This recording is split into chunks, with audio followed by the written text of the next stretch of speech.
Welcome to the Fly Culture Podcast, bringing you interviews, reviews and fishing tips. Here's your host, Pete Tigers. Welcome back, everyone, to the Fly Culture Podcast.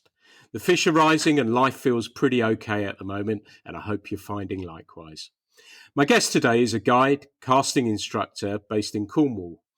He's a good guy, and for a time, both he and Steve Cullen were doing some interesting things with the magazine they were running at the time.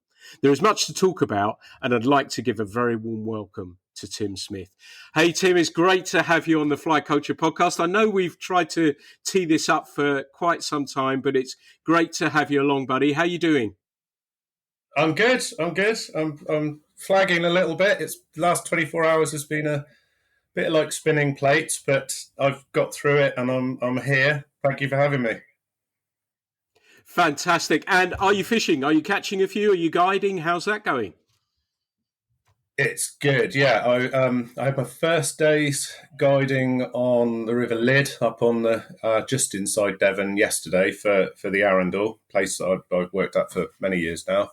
I try and not start until the start of May because as a farmer, I still tend to have a few cows to calve up into April, and I've learnt from past mistakes. When I'm on the river and I get a phone call, there's a cow in trouble and I have to drop everything and rush home and pull a calf out of a cow. So I try and start from the start of May now.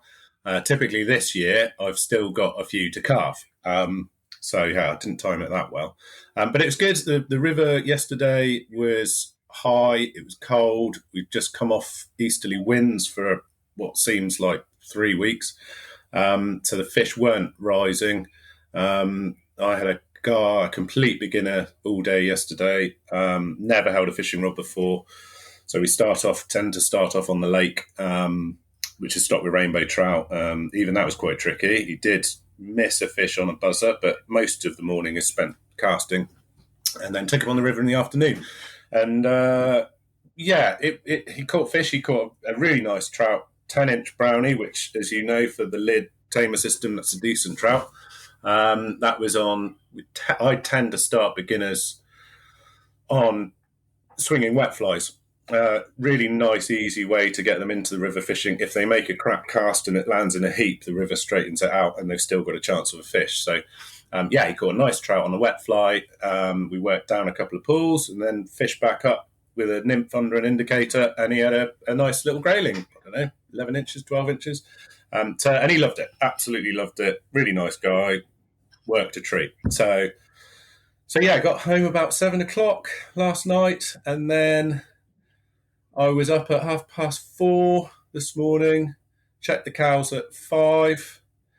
Like I say, still got a few to calve, checked them, they're all right, and then drove to the River Fowl. My mate Nick has just got his boat on the mooring, and we were on the water for 6. Spent 2-3 hours out, just really giving the boat a bit of a run through its paces. Weren't fly fishing. We took a lure kit. It was a really big tide, and we fished just an inshore reef, about sort of 40 foot of water, just to see what was around, really. It was only a couple of hours, and it was great. We caught loads of pollock, some half decent pollock, like 5-6 pounds maybe, and then I fluked it, and I've come home with a nice cod. So fish and chips tomorrow night. I'm very happy, thank you. There we go. So that's been my last 24 hours. Yeah, like you say, that's a pretty busy one, isn't it? And quite a diverse and mixed one as well, going from a babbling little stream and some trout to cod and everything else. And it was interesting what you said about the guiding, because sometimes, and going back, and we'll look at your fishing timeline as well, but also going from a guiding point of view, when you're heading out on those March days in the West Country particularly, that you suddenly you're thinking to yourself as you're wading up the river, geez, where am I going to find a fish? But I was thinking May sounds quite a civilized time to actually start, yet this year has probably been quite an exception, hasn't it? It has, yeah. Well, I mean, the last 2 springs have been desperately dry, like no rainfall. no rainfall right up until sort of mid-June, and quite worrying. So really, really dry. I mean, as a farmer, I've really noticed it. I mean, we planted 1,050 native trees in lockdown 2020. We had a really dry spring as soon as they went in, and then last year we had another really dry spring. We lost over 400 trees out of that 1,050 just because of the dry weather. So replanted them this winter, and they've had plenty of water this time. It's been a really wet spring, but cold with it. And I don't know about you, it's just been the longest winter, just cold, wet, horrible. And yesterday and today, it's finally seeming a little bit more like it. It's I was out at sea, and at one point I had to take my coat off and my woolly hat. So it's getting there. It's getting there.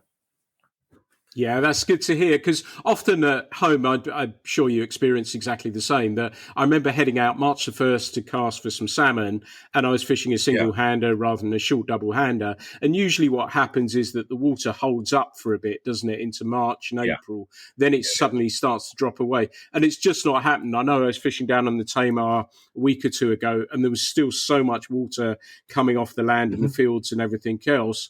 And I guess as long as that continues, the water's going to continue its height. And I think, as you've said, being a farmer, it's quite an interesting topic to talk about, and a farmer who fishes as well. And my guess is that you're a farmer who cares. You talked about planting the trees and everything else. Deeply cares about the environment. And I guess sometimes that your part of the fraternity does get flack for pollution and everything else. I suspect that you're a lighting beacon in that you're thinking very carefully about the river and everything else that runs alongside it, aren't you? Yeah. I mean, we are basically on the upper River Fowl catchment. We're at a village called Laddock. There's a river. Stream runs past the farm. It doesn't run through the farm. We've got a little tributary runs through the farm, but basically our lowest fields are on the floodplain.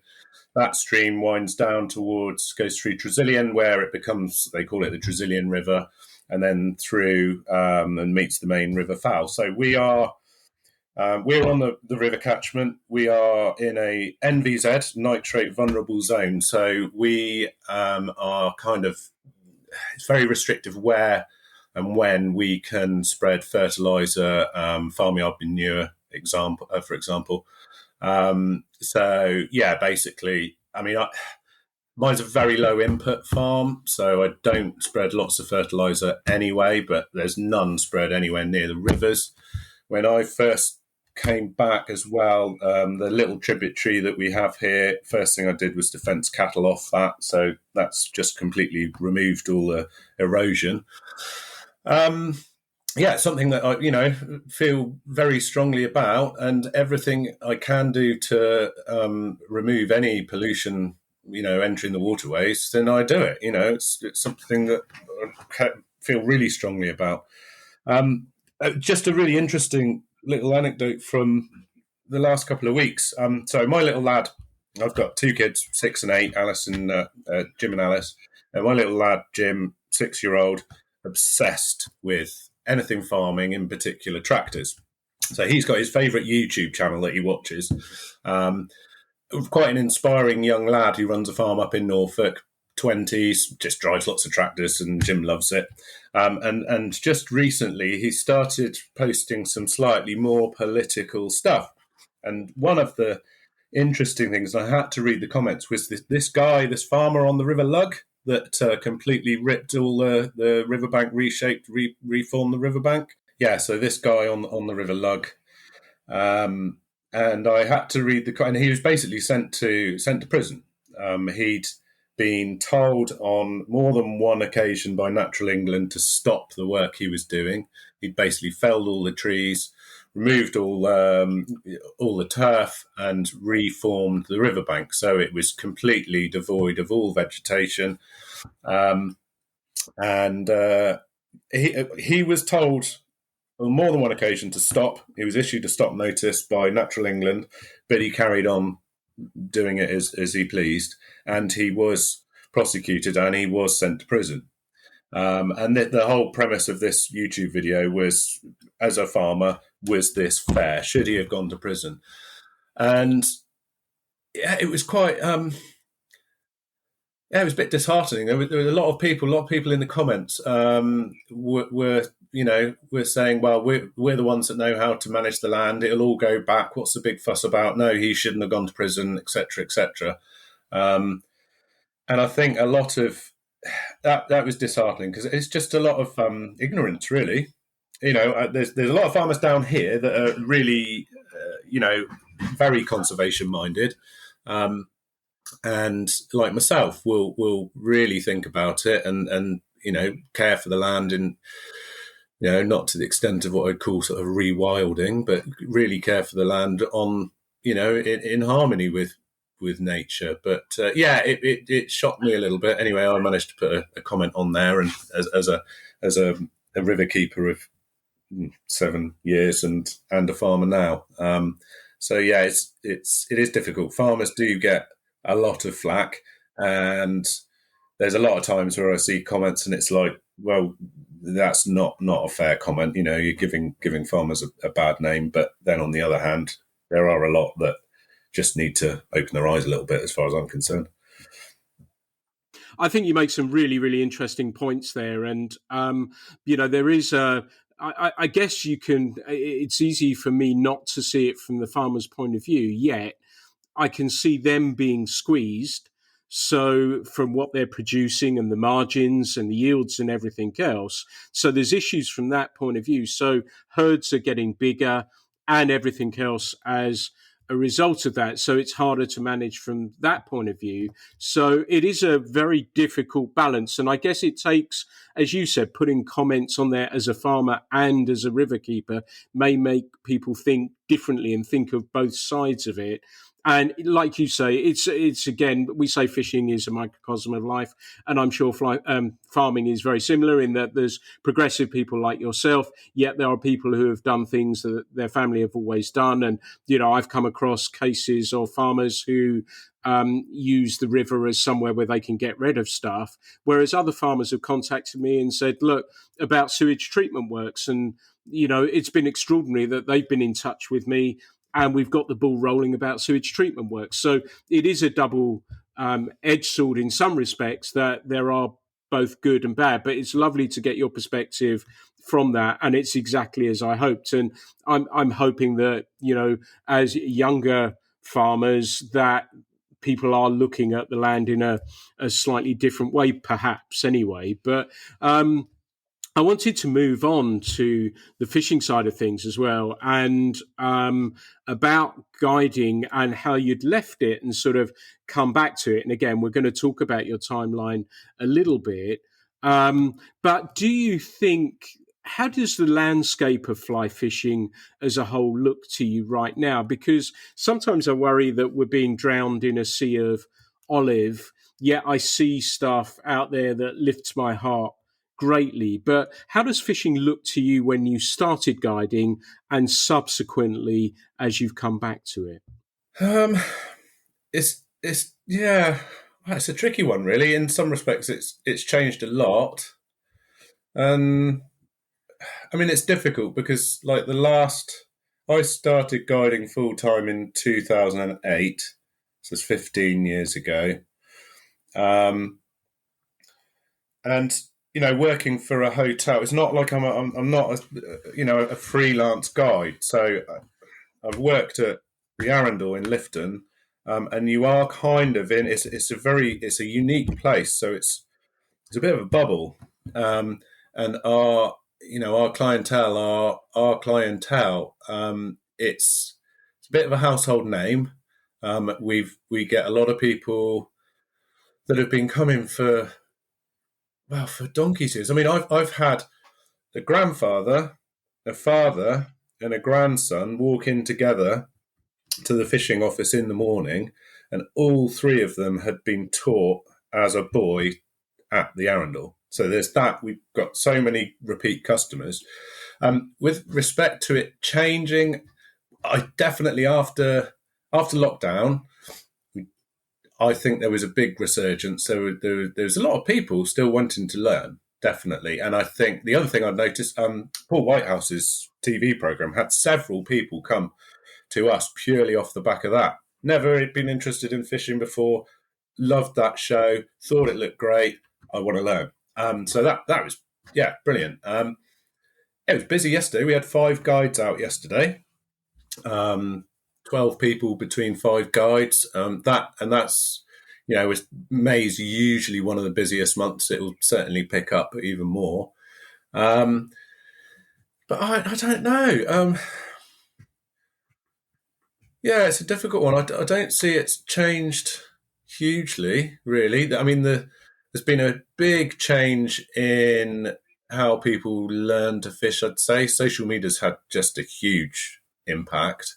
And there's a lot of self-taught people. And we started to get some people that have basically read up and studied, as you do, researched and learned the basic, bits of casting on YouTube, and then still come to an instructor for a proper lesson, because as well as I do, there is no substitute for actual face to face, someone parrot on your shoulder stuff. But I don't know. Like I say, it's difficult for me because the Arundel it's a bit of a bubble. And we do what we do, and the guests sort of come back year in, year out. And we have a lot of newcomers as well. I mean, most of the guiding there, I would say 75% is probably complete beginners, like I had yesterday. I don't know. The biggest change I see is in the media side of it, and the fact that we've got TV programs on primetime TV now. That's a great thing. That's a great thing. Absolutely. And I think there's some really interesting points there. And like you say, you're doing what you do and you cater for those people. I guess I was sort of thinking about the wider fishing world as a whole. And it seems to me that there are some, and I use the term olive there just to see, but there is some bright patches out there as well, which I'm thrilled to see as well. And like you say, I think you hit, I'm thinking of some of the questions I wanted to ask, and I think you hit those points beautifully about, and we've talked about it on here before, about casting instructing and how the standard has risen dramatically due to, be it books, be it more so, I think, YouTube. And I think it's changed that in a little way as well. That whereas, you're probably at a location where people are going to go and learn how to fly fish. But I think also people are now picking up a fly rod, and led possibly and probably by Paul Whitehouse and Bob Mortimer's program, by what Jim Murray's been doing at the moment as well with Robson Green, those sorts of things. And they sort of highlighted younger people in fly fishing as well, which I think was fantastic. But the standard of people coming through. So it's very easy now. Whereas, and I think, when was it we did our advanced instruction? Was it about 14, 15 years ago, something like that? 2006, I did my first one. That was with you. 2006 it was, yeah. So yes, it's hugely different now. Hugely different. I mean, when we did ours, it was quite interesting because a lot of the people in the a lot of the instructors there in the association were a fair bit older. But the time that we did ours, there was a great mob of us. There was me, there was you, there was Brett, Lee Cummings, John Legg. There was all that sort of similar age group. And I mean, I don't know whether there's that many coming through wanting to do their instruction anymore, instructor certificates anymore. I'm not sure. I'm kind of a bit out of it if I'm honest. There's a lot of youngsters, all over social media, and kind of I do use social media, but I'm behind the curve, definitely behind the curve, and it all seems to be more based around that, and people want to promote themselves via that, and and get a sponsorship with a tackle company, and I think that's where folks of the new youngsters, if you like, that's kind of what they're aiming for. If I'm honest, that's what it looks like to me. I'm sure there are younger people training to be instructors, but when in our day, that's what that's what I eventually wanted to end up doing as a living. That's what you did as a living, and that's how that was basically the qualification that you needed to be able to do it. So yeah, it's definitely shifted, and yeah, it makes me feel old because I'm so behind the curve of all this, Instagram and Facebook and all this lot. Yeah, a real dinosaur these days. Well, I'm definitely with you. I try my utmost, but I try. I've. Oh, you're good at it. Well, no, I just limit myself to if I've got something to say, I'll say it. If I don't, and I'm fishing a whole lot at the moment, but not putting much up. And a couple of days recently, Yeah. I had some fun and wrote some stuff, but then I don't do anything about it. But do you know what? What you've said has made me think really interestingly. And like you say, that dinner table, there was Paul Proctor, there was Simon Kidd who was thinking about doing it. I think Scott McKenzie did his provisional Yeah, he did. Yeah. salmon. There was yourself, Brett, Mark, Right. Lee Cummings. He was. That's right. Eric, There was so Eric many Jones? people. I think he was a bit later, wasn't he, than us? He may have been when you did you were doing your double hander. So I think he may have been a bit. That's right. But there were all these people sitting around the table, and then the people, us yobbos, I guess, sitting around the table, and then, you say, the Jedi's at the higher table that you looked up. And I remember, at a show I was doing sort of teaching beginners, and there was the app guy stand, and I just went at lunchtime and said, "Hey, can I cast with people like Vic Knight and Gary Coxon and everything else?" And because I wanted to learn to cast like they did, and we didn't have it in quite the same way. And the fascinating thing about that for me and what you said was that you talked about the tackle company thing. Now, instructors at that time, and probably to a degree still, would be the place because, if you ask many people what modulus on a fly rod was, they may not know. It doesn't matter that much, but we sort of kind of had to know that sort of stuff. So that enabled you to tell a tackle company whether you thought that rod was this, that, or the other.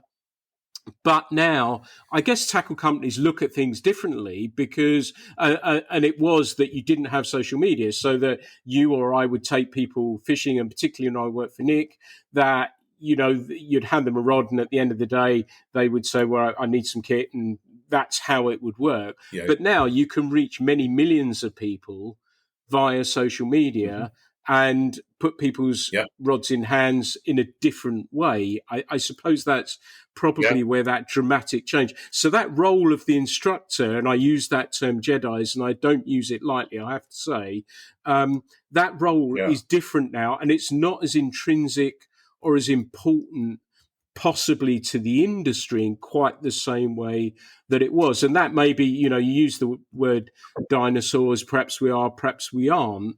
But it's slightly different now, isn't it? That there's not going to be a rod company knocking at the door saying, "Will you try this?" And there's nothing I've enjoyed more than testing prototypes of rods and saying, "Wow, this is really good," or perhaps it's not so good. That world and that paradigm shifted quite dramatically, hasn't it? Yeah, absolutely. I mean, you look at it from a tackle company's point of view. So, when we started the magazine, or I came in a little bit later, but that sort of magazine was completely paid for. Okay, subscriptions and off the shelf sales, but advertising really paid the bills. And since it's the shift of social media's come in, if you've got a rod company, a young chap or lady who's loads of followers on online, it's cheap advertising. Throw a few rods their way, they'll promote it. So your standard, full-paged advert in a magazine at what, £1,000, £1,500 a month. It's not surprising that advertising on magazines has been pulled and pulled and pulled, and double-edged sword. The readership's fallen because a lot of people have, stopped buying magazines and gone over to, YouTube and Instagram and various blogs, websites, and everything. So the magazines, I saw it in our magazine, and they were producing less pages. The paper quality was going downhill as they were trying to cut costs. And that's how it happened. Your magazine's completely different because you're kind of preaching to the converted, and it's fantastic. I love it. It's more of a book than a magazine. You're not reliant on the adverts, subscription based. I mean, hats off. It's just perfect, and it's thriving, and I'm confident it will thrive. But your traditional magazine, reliant on adverts and people buying copies in WH Smith's.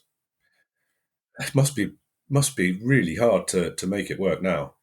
We were there just as we saw it going downhill, and it was tough. And so anyway, sorry, I'm waffling. No, that's great, because that segues beautifully into it. And thank you for the kind words, and thank you for your beautiful photographs. And I think with our little mag, that, to me, and I guess some of the things we've talked about, that advertising, being new to the marketplace, I saw dwindling advertising. So there was no way you could fund something that way. And also how to, I don't think there is a need in quite the same way of how to coming new to the marketplace, because for the reasons you said, there may be on social media, there may be on YouTube, there may be wherever, you can just go and find something out. And funnily enough, on Facebook, I happened to reply to something. There was a group I'm a member of, and they were asking about trout fishing, and it became quite a convoluted answer. But it was kind of nice to say, well, look, so there people are asking those questions there, and you get an immediate response as well. So somebody asked about it, and they asked what flies. And I said, well, it's not always, here's a few flies, but it's not about the flies. It's how you present them. Think about that first. And then here's a couple of patterns that way. So you can immediately learn something from somebody out there. And I thought, it'd be just nice to try and help someone and see where it goes. But, and the kind words you said about fly culture are because particularly of the work that you and subsequently Steve Cullen, who's been on the podcast, did, that I loved what you were doing. So it was, a traditional, as you said, bread and butter, really, magazine that was how-tos and stuff like that. But you sort of kind of championed the left field quite strongly, where I love to stand as well. But you weren't afraid to look at things in a non-safe manner. So you were exploring different species. You were looking at all sorts of different stuff. And you worked for David Hall Publishing. Yeah. Was that a conscious decision of yours to say, right, okay, well, we're going to try and do something? And obviously, I guess when you took the role on, you were in your 20s. So you were in touch and you had your finger on the pulse of fishing very firmly and very strongly. Was that a tough pitch to David Hall to say, this is what I'd like to do with it? How did that come about? How did the job come about? And secondly, how did you evolve the magazine?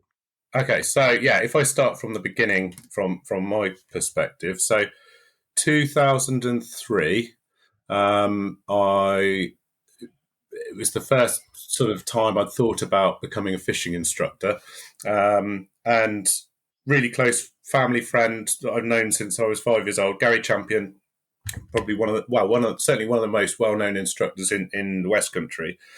So I said, how do I do what you do? That looks easy.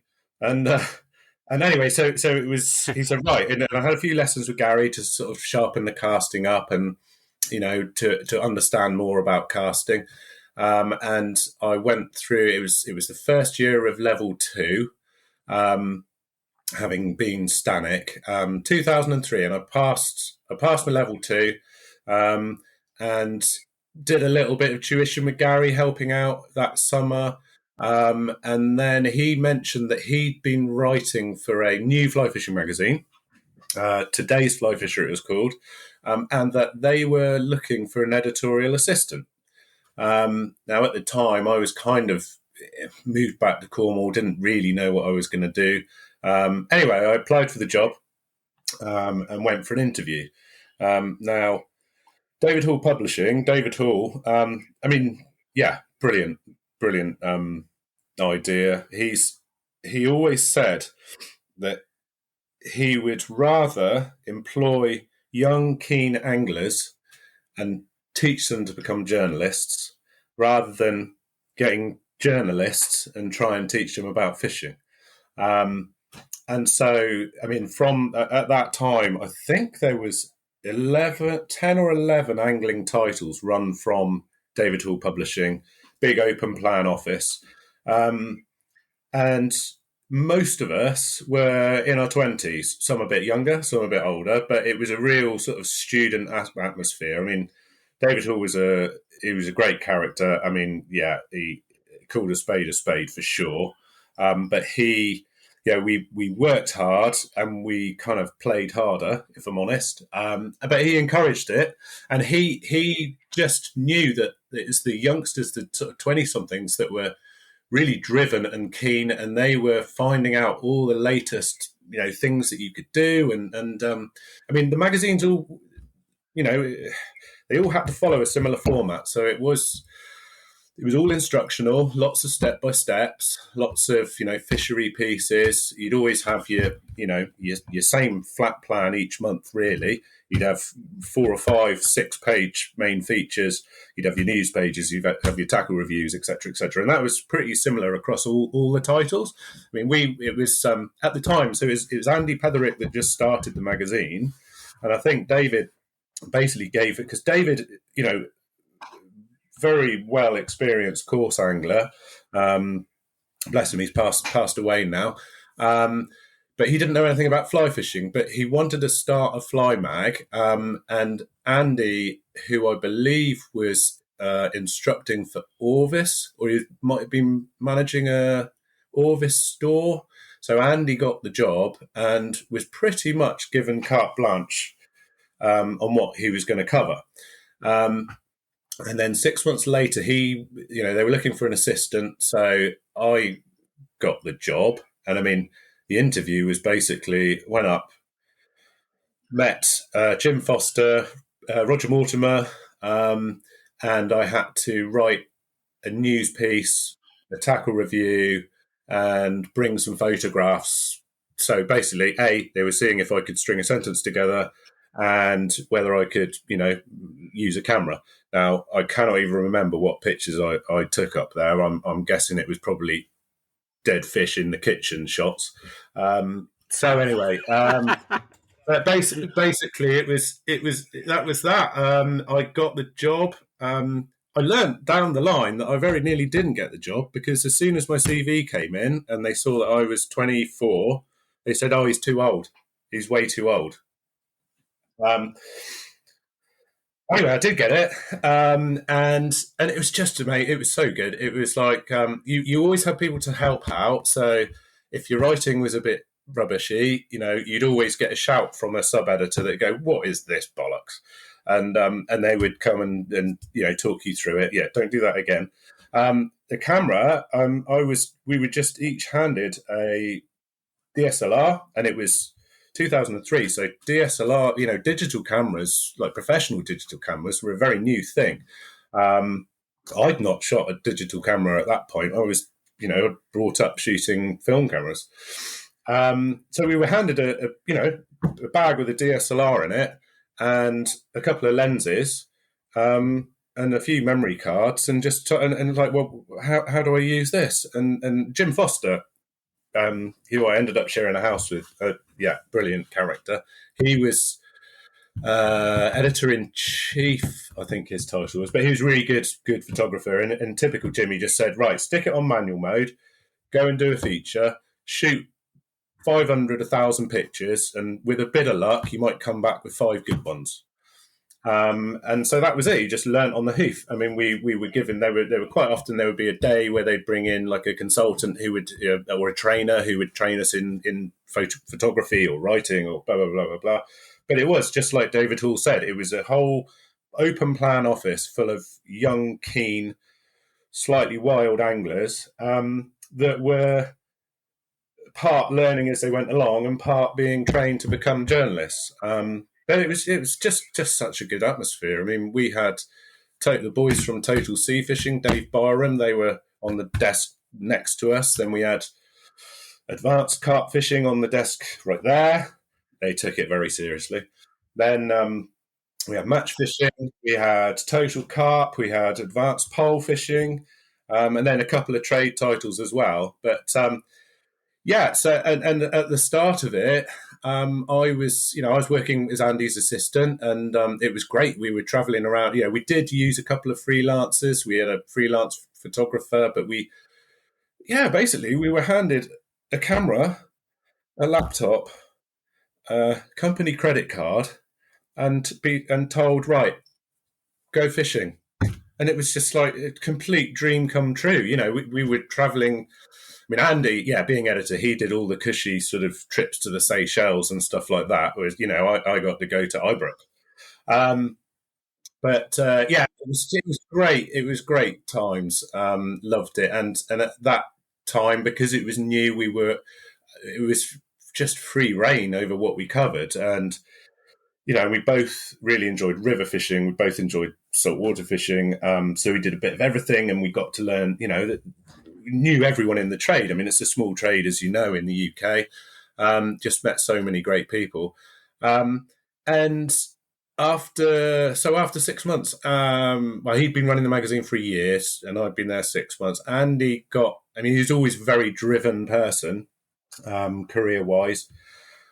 And he got offered a job with Hardy Grays. And basically that was that. He was going to move to Alnwick. And basically it was, right, Tim, do you want to take over?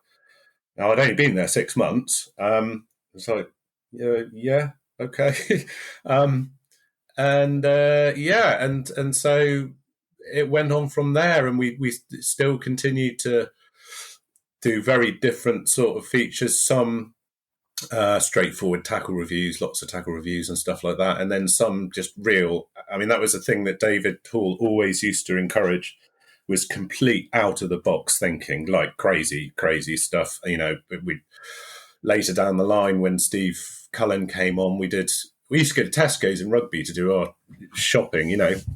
We lived in flats next to each other, and we would, the back of the car park, just literally full of shopping trolleys, tyres, stuff like that. But Polaroids, and there was chub in there. There's a Jack Pike there. So it was like, sod it, we'll do a feature in there. Climbing over shopping trolleys in waders, and catching little Jack Pike. And that was an example of one of our most sort of popular articles. We had loads of really good feedback. David Hall thought it was absolutely batshit crazy. So awesome. It was really good. It kind of changed a bit further down the line, because I think it became a much harder market. Is, like I said, the advertising was falling, the readership was falling. We saw the rise of like fishing forums, and so then we started trying lots of different stuff to try and get more readers. Eventually David Hall just said, look, we've just got to rein it in a bit and compete with Trout Fisherman, which was always Stillwater Rainbow Trout magazine. And so we were kind of forced to go down that route, and that's where my love for it dwindled a little bit, I suppose. But yeah, it was just best times of my life. It was just hilarious. I mean, it was a lot of driving, a lot of fishing, a lot of drinking. Brilliant. Just brilliant. That sounds as though you were there at the very peak and then spotted it Yeah, where it, because I tell you a question that crossed my mind while you were talking about that, and when you took over from Andy, and I remember that, and I remember him going to Hardy, and that must have been, did you sort of think to yourself, right, okay, well, because that's one of those new editor dilemmas, I guess, that you say, shall I keep doing what we're doing, or do I take it mm, in a different direction, or a slightly more extreme one, which you've got the backing from on high in effect to do that. But it's a yeah, fascinating one to say, right, well, do I do that? Because you've always in your mind, you've got advertising revenues and you've got readership, and you don't want to go as far as perhaps you wanted to go simply because of no, the reasons that you've said, that you're at risk of losing readers. And that's a very difficult tightrope to probably walk in some respects, isn't yeah. it? Yeah, absolutely. And and there were lots of sort of meetings and pitches, and Andy and I mean, we lived it like we do in fishing. This was like the dream job for both me and Andy, and we would be, Friday night we'd be at home. I would be over at his house drinking beer and just coming up with ideas. And yeah, funnily enough, one of our great sort of desires was to do a quarterly coffee table international magazine. So all the assault water stuff and blah blah blah. And I won't tell you what David Hall told us about that. But yeah, he wasn't very impressed. So like I say, he had with the likes of total carp fishing, total sea fishing, he had his winning formula, and so it was like it had to be that formula, slightly wild but instructional. And I don't think it really worked with a fly fishing magazine. I don't know. It did to a certain extent, but yeah, I just there was a lot of time I felt that although we were putting a magazine together that we were happy with, I think we were trying to please too many people. So have a little bit for everyone in there. And I think that we kind of all came to that conclusion, and that's why it then shifted to purely focusing on the stillwater trout, which let's face it, was at the time the biggest market in the UK in fly fishing terms. Sorry, I can't even remember the question, Pete. I've been waffling. Sorry, I said to my wife before I came on air, I said to her, I said, "Oh, I hope I don't start just waffling a load of nonsense." And she said, "Yeah, of course you will. That's what you fishermen all do anyway." And that's what this is all about. It's just the two of us chatting about stuff, and hopefully a person or two listens to it. But it was about, taking on that editorial role and whether you took Hmm. it. And I think you answered that and you were dead right. And I think, what you said about the direction you wanted to take it in lends itself really well, in my simple little mind, to either a bi-monthly or a quarterly, that you could explore those topics, those slightly more left field topics. But of Hmm. course, from a revenue point of view, and if the publisher's not behind it, it's not going to work anyway. But No, it no, lent itself that way because you were looking at stuff, check nymphing way before anyone else was. I remember, I think it was yeah, Howard had something, and there were no rods or anything at the time. That there weren't any check nymph rods, and I remember he came up with some with for Greys, I think it was, and they were the first yeah, ones. And we're like, well, what do we do with these sort of thing? Yeah, he'd done that on the competition scene. You were pushing those things. You were looking at those things way before the cool species, like you yeah, say, the urban fishing in yeah, not pristine, crystal clear rising trout chalk stream scenarios. It was grittier and it was real, and that's why it resonated with me. And I think it, although you didn't get to pull it off, it's living in a different form because you sowed the seeds with me, for what we're doing now, that to look at things slightly differently, that and the American yeah, magazines like the Drake, because I guess you would have yeah, been as close to the Drake as anyone else was at that time and weren't afraid to do it. And I think that was really good for fly fishing. And it sort of kind of circles round And I think you said about, the revenues falling, advertising falling. So that was starting to happen. But it also makes me think it circles round to that Sea of Olive thing, whether that traditional magazine was more what people wanted at that particular time. And perhaps David was visionary that he saw that. But there is also room for you to forge. It may have been in a different way. It's a fascinating thing to think about if you were able to do that. Well, I probably wouldn't be sitting here talking to you because I'll be buying the magazine you and Andy put out. Yeah. It was definitely the big thing. My gut feeling, it was the rise of the internet that squeezed the traditional magazine market. Trout and Salmon was always, the biggest game fishing magazine in the UK. Lots and lots of subscriptions. It was trying to carve out our own niche, and we kind of did it in the manner of David Hall magazines. Not taking it too seriously. And it was I was gutted when so I haven't touched on how I met Steve Cullen. But yeah, when Steve left and basically the magazine kind of folded, it was I was really gutted. And I was in touch with Sue Shaw. She was our business.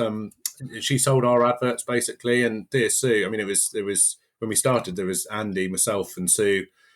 It was like a real family unit in a way. And likewise, when Steve came on board, and Sue was still our I think she was business development, ad sales. When Steve left and the magazine folded, I was pretty gutted. I have to say, because it was the end of an era. And Steve did a great job, absolutely brilliant. He was always going to, and the moment I met him, I knew he was going to. He happened. Sorry, I'm going off on a tangent, but so I'd gone to do a feature on trout fishing on the Tweed with Dave Downey. That was in the spring. It was March Brown's hatching, I believe. And Steve was there. I think it was Merton, the beat. And Steve was there as like a local angler and a friend of Dave's and a bit of a guide for the day. So, I was there just taking pictures of them fishing. And Grant Gibson turned up later on in the day. So I had like 3 of Scotland's top river trout anglers, and it was a lovely spring day. Got some great pictures. But Steve and I completely hit it off, bang, like that, just straight away, everything in common, passionate fisherman, really keen on music and similar kind of music. And Steve's just, one of the nicest, most sociable, easiest to talk to people that you'll ever meet. We really hit it off. And at the time, this was when I had just started as editor. So I was on my own. And at the time, I was looking for an assistant. And and it was like when I got back down to the Midlands, and I was like, "Oh, Steve would be bloody perfect. He'd be just be great. I could completely imagine myself working with him, and he's really knowledgeable, really driven, I badgered him. I had his number, and I was badgering him, and he was in a good job, working for Scottish Water, and.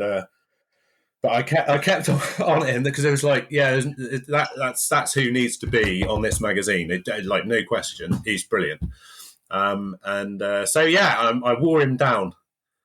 And anyway, he moved down to Rugby, and like I say, he rented a little flat, and the flat next door came up to rent, and I rented that one, and we basically worked together, fished a lot, an awful lot.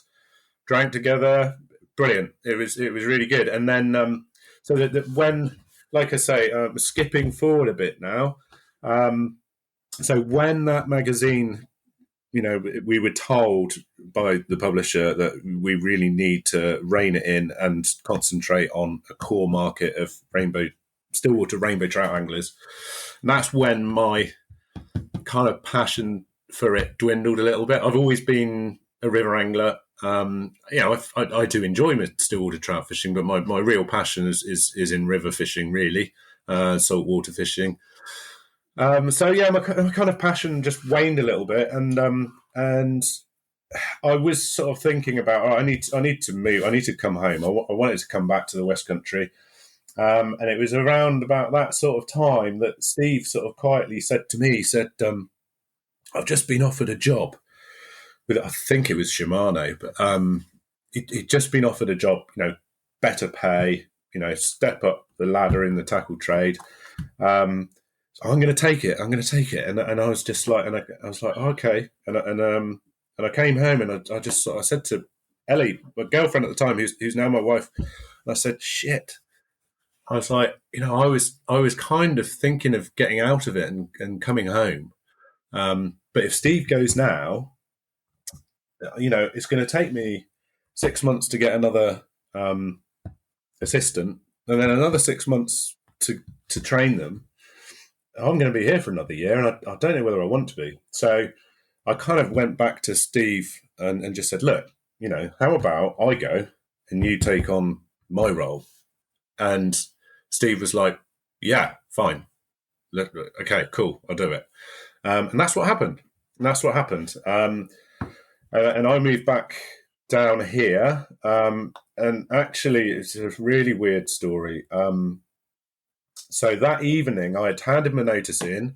I didn't know what I was going to do. I'd spoken to Roger Mortimer and David Hall and said, look, I'm going to move back down to Cornwall, but I've got no job to go to. I said, look, I'd be fairly useful as a freelancer down there. So they kind of agreed that I could do some freelance articles working on the Fly Mag and the Sea Mag based down here.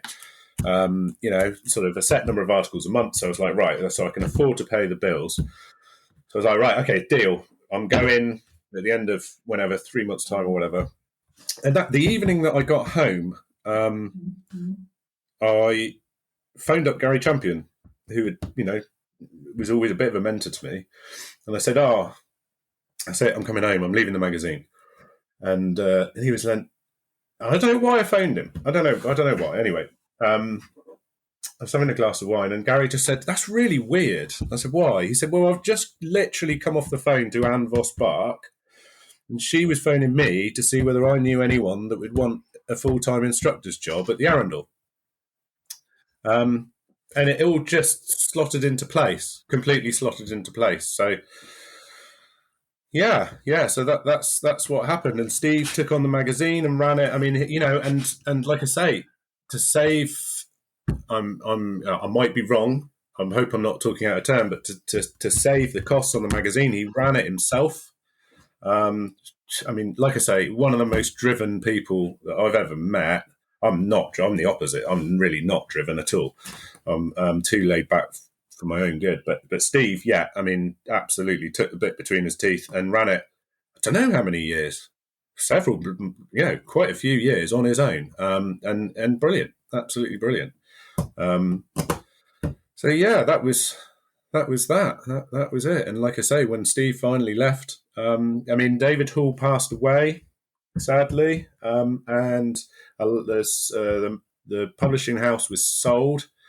It's still going, but I think there's only 2 angling titles now, and then a couple of other magazines that went off and was kind of sold privately. So in our time, it had changed from Today's Fly Fisher to Total Fly Fisher, which went along the lines of Total Carp Fishing, Total Sea Fishing, which was their titles. So yes, Today's Fly Fisher continued for a bit under different ownership. But anyway, yeah, sorry, waffling again. That's kind of the whole storyline. I think that's lovely. And props to Steve as well, who we've had on the podcast, and it's worth a listen because he's carried on the work that Andy and certainly the bit for me was you and Steve. So it's wonderful to be able to speak to both of you about something that influenced me so greatly as well. And I was sitting thinking while you were talking about these things, and wouldn't it have been amazing if there was social media then? Because you'd have built the magazine around the lifestyle that you were leading as well and could share that with people. Yeah. And then I wonder if it would have been a different story then as well. And it may have looked slightly different, that this people would buy into this fishing lifestyle that you had, either vicariously or by buying the magazine. And what you were doing, as I said, it's had a wonderful impact on me, and I'm sure many of the people listening. So thank you for doing what you did. No, thank you, Pete. Because it's been very important to me. No, that's really kind. And I think that's really cool. And I wanted to move on because we've touched that. We're talking over an hour now, but there's more I want to ask you. And apologies to listeners if this is too long, but it's really, really cool to be able to talk about this. And one of this, we've seen this boom. I guess we were not the first, but the growth and possibly or probably actually led by people like yourselves with pike. There was carp. There was saltwater species, and I know you were talking about mullet as well, with people writing articles about them at the early days. And you mentioned Lee Cummings as well, who was, he was fiddling around with mullet very, very early on as well. And saltwater's important to you as well. Are you still enjoying that aspect of it as much? And has it been pleasing to see that develop? And do you sort of look back with a little bit of pride, thinking perhaps I had a tiny bit to do with that as well? Yeah, I mean, we did sort of champion the saltwater stuff, certainly. And yeah, I hope it had a bit of influence. I personally, I'd grown up mid Cornwall, so I've fished in the sea as much as I've fished in the rivers. I'm certainly probably more so growing up. And it is exciting. It's this is one of the great things about I think social media is that now when it comes to techniques and fishing for different species and certainly fly patterns, oh my god, now there's ideas being bounced over all four corners of the globe between anglers instantly overnight. And so flies in particular as really, fly patterns have evolved. I mean, there's some just amazingly talented people doing incredible stuff. And there's just, it's, whereas before to learn about that, you'd have to go to Florida and buy a magazine that's over there. Whereas now it's instant, bam, like you were saying, on Facebook. So I think the methods and the fly patterns has it's developed exponentially. So saltwater fishing, I've grown up with it. I love it. Since moving away from the hotel and back to the farm, so I was based in Lifton on the Tamer system next to Dartmoor. Since moving back to the farm, so I'm basically closer to the sea than I am from any rivers that are really worth fishing. So first thing I did was to buy a boat, and I'm apart from my guiding that I still do up at Lifton, I'm for myself, it's pretty much all saltwater fishing. Love it. And the other thing is, it's on my doorstep. I can be on a boat in 20 minutes, or on the shore in 15. And there's so much to go at. As far as I'm concerned, mullet can get stuffed. I'm not interested. They've frustrated me to the point of no return. If you love it, you go and do it, but don't invite me. I've honestly, I mean, I did. But having said that, last summer I was at that same weir pool that you fished, and there was just no sign of salmon. It was really hot. It was really bright, and the shoal of mullet came up, and I had the clients there, and I said, look, just put on a little indicator and a little tungsten nymph. I said, they're impossible to catch, but there's bugger all else happening. We'll just give it a go. Cast upstream. I said, just do this. Cast upstream at the shoal of mullet, and I saw this fish just come up, just like a grayling, picked it up, struck, hooked it, fair and square in the mouth, as if it was always going to do it. And it was like, okay. All right, well, maybe they are catchable. Because personally, I've been surrounded by the bloody things at numerous occasions, and it just drives me insane. And my gut feeling was, it's just a load of luck. You cast at 1,000 fish 1,000 times, sooner or later, you might catch one. But yeah, there's probably more to it, but my patience doesn't extend that far. It really doesn't. So I really enjoy my bass fishing.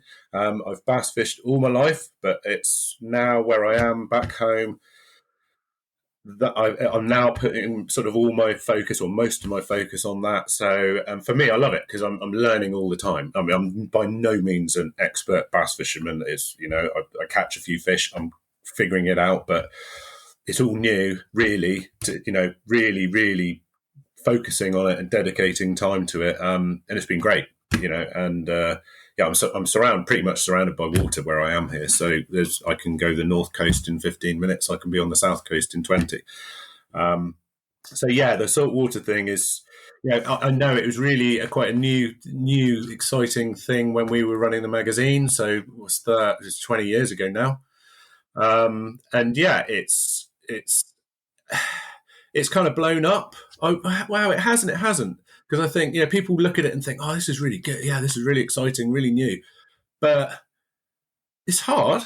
And there's a lot of people, and I mean, to me, a lot of anglers these days, and it's the fault of things like Instagram, like you were saying earlier, where you only see the good days and you just see the pictures of the fish, and so people think that people just want instant gratification now. So they think they're going to go to any bit of the coast and chuck a fly in and catch a £10 bass. No, that you've got to put the time in, and I've got to put up with a lot of blanks. I mean, there's places you can go and you can fish and you can catch, right tide, right weather, you can catch a whole load of small fish.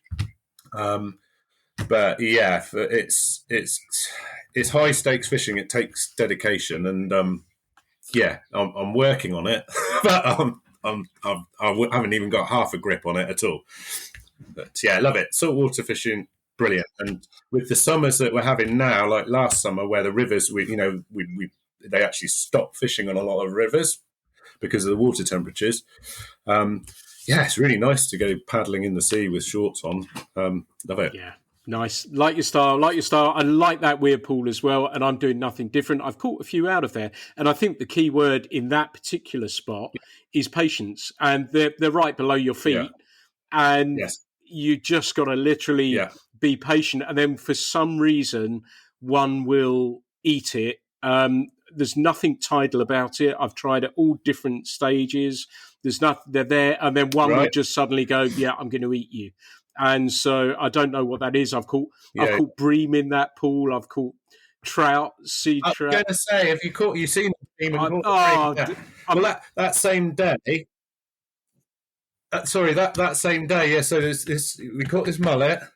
And then, I was with four people and like repeat clients I'd fished with for years, and they're just really good fun. They don't take it seriously. It's just great. But it was really obvious that it's like, we ain't going to catch a sea trout. I'm definitely not going to even see a salmon. So I said, right, this is your challenge, mullet and bream. And for, I think, the first time in living memory, they proudly wrote on the classic catch return chart in the Arundel foyer, bronze bream and mullet. It's just like quality. Love it.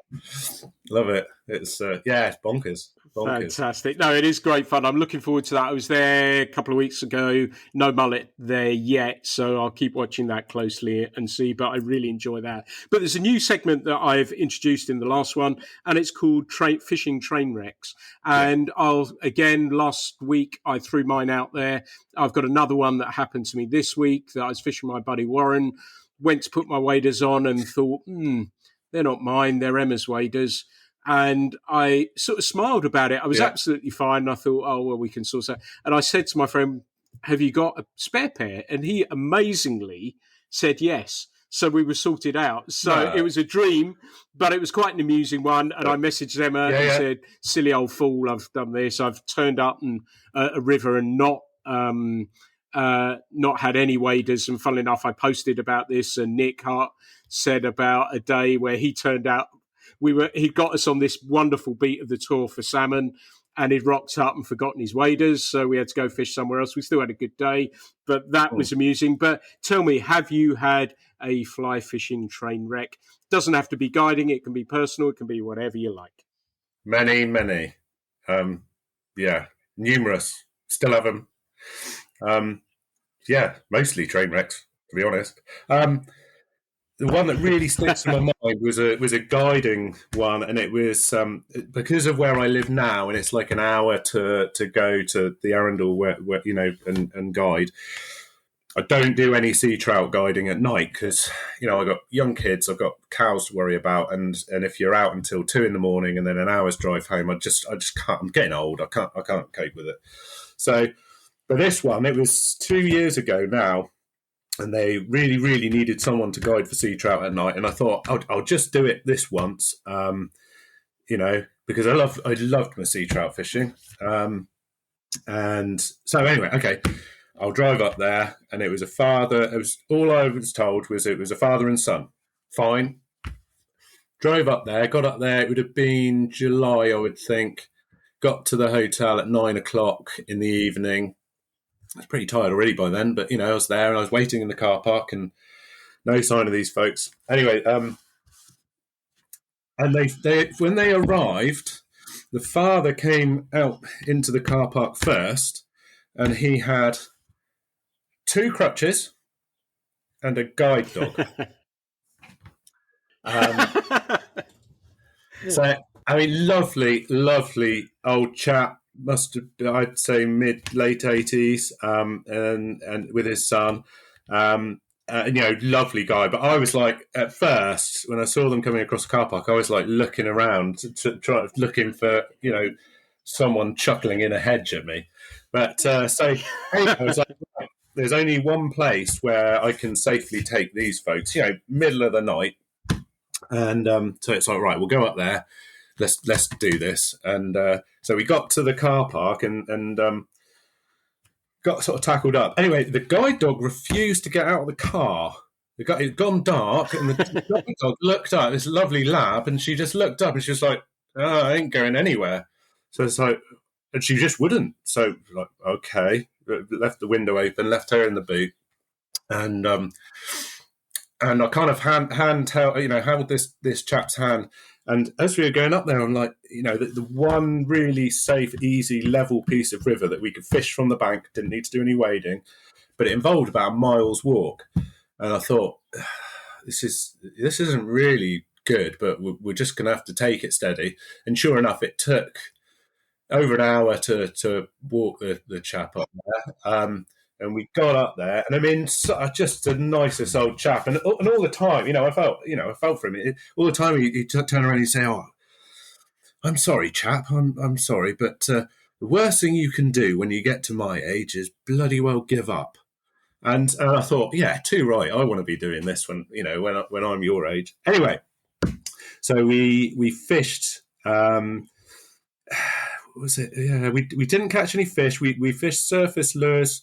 So at least he had a couple of takes. He had a few fish come to the fly, so he got to hear the fish slash at the fly, and he felt a tug, but sadly didn't land anything. And we went on till like 2 o'clock in the morning, and then by the end of it, I was like, I'm going to have to walk them back in a minute, and I don't think that's a great idea. So. In the end, I mean, that piece of land, we were not allowed to drive across it, but it was like, from a safety point of view, it was like, sod it. And I went back, I got the Land Rover and drove up and forded the weir in the Land Rover and drove him back. So we did it, but that was an experience. That's absolutely quality. And I love his comment as well. And I think when I'm really old, I'm going to probably say, I'm never going to give up, but I might pretend to be blind anyway. yeah, absolutely. Yeah, selective hearing as well. Yeah, I'm working on that one at the minute. Yeah, me too. Yeah. Me too.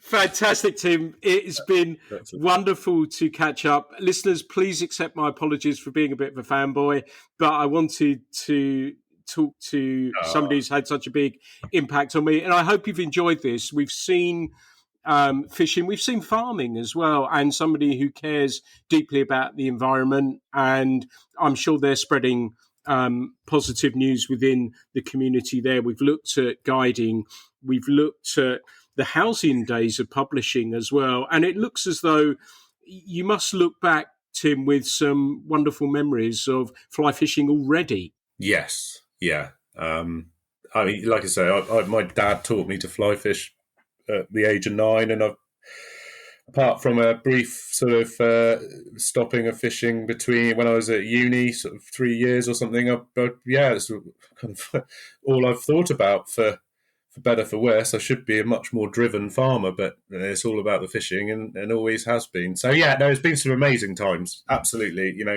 working on the magazine was just pure fun, and working at the Arundel was just lucky enough to work with David Pilkington, who's been there full time since 1976 as an instructor and riverkeeper. That man just completely breathes rivers. I mean, I've learned so much. He's such a lovely chap, very, very dear to me. And there's no one in my eyes that's more knowledgeable on West Country river fishing. So I've been really lucky. And of course, Gary Champion, who really mentored me, from the start. So I'm so grateful to everyone that I've worked with. It's been brilliant, and long may it continue, quite honestly. Fantastic. It's been lovely to chat with you. You said you're a dinosaur, but we've touched on the photography, but I think your photography is absolutely beautiful. It's stunning. If people want to connect with you and see some of your images, well, we've put them in the magazine. There's that beautiful shot of Colliford that I know we've had in there.